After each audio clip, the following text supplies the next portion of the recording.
Good day, ladies and gentlemen. You're welcome to Okonola Academy once again. Please, we create your indulgence to please like our previous videos, share them, and subscribe to our channel. Today, we are going to be looking at research project chapter 1, and the point of focus will be on statement of problem. We have this outline for us.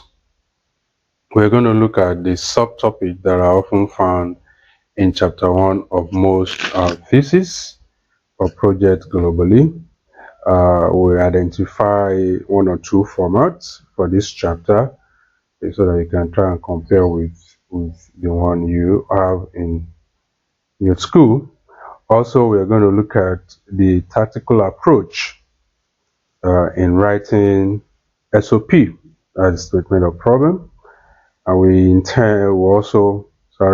also look at the basic undertone that are expected while we are writing a statement of problem. Recall in our past videos that we've started with how to formulate a research topic up to this level. So we create your indulgence to please see the past videos. Now, going forward, the subtopic often found in chapter 1, anywhere you are in the world, often comes in various formats, but we have listed two as we can see. Here in green, we have a format that comes with background to the study, or sometimes overview, statement of the problem, objective of the study, research questions, hypothesis, significance of the study, up to organization of the study.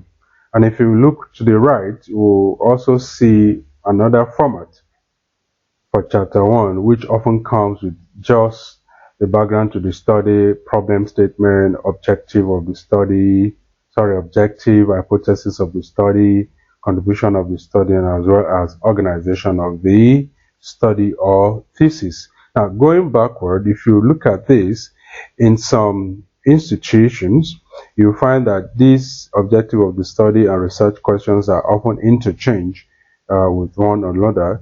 Sometimes you find this objective coming first, or why sometimes you also see research question coming first. But the basis of this tutorial, it's not particular about the format of the chapter, especially chapter 1, but the content.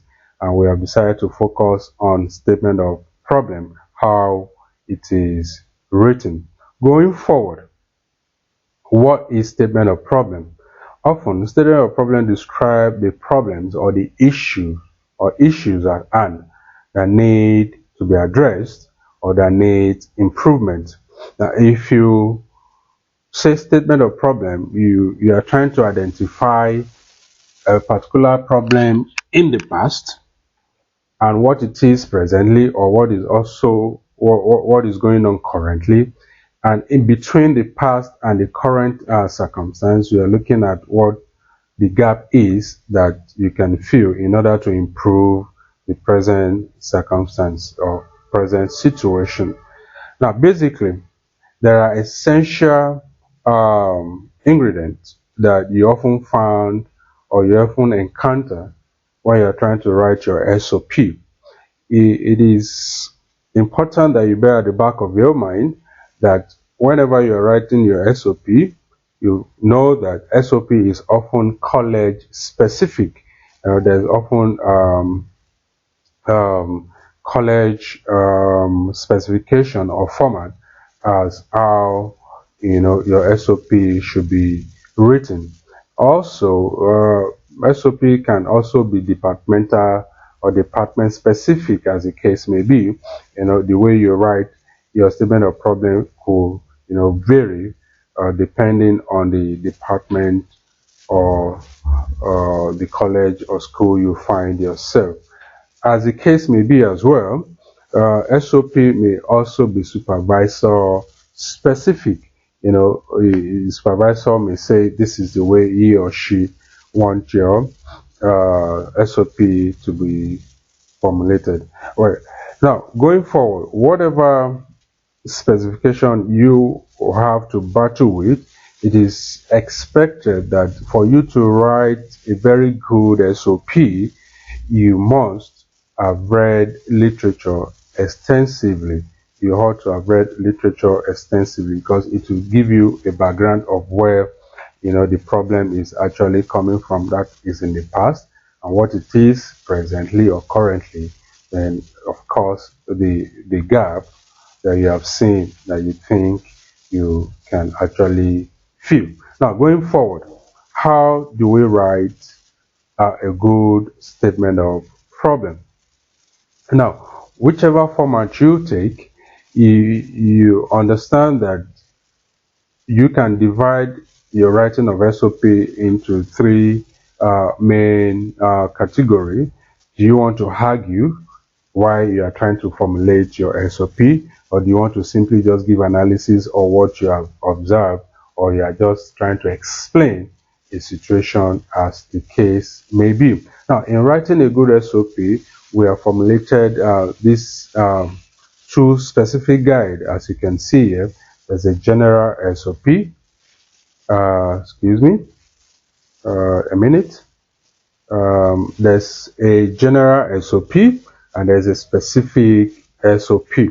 Now, for general SOP, you're expected to, for general SOP, for instance, we have identified four categories or four steps or four styles or four ways through which you can get your SOP written perfectly. For instance, we have identified that you have to look at the global outlook of a problem that you intend to address for you to be able to actually identify the gap at the end of the day. Then you can narrow down from the global aspect, you can narrow your SOP down to the regional outlook, or you also from there you can narrow it down to national outlook.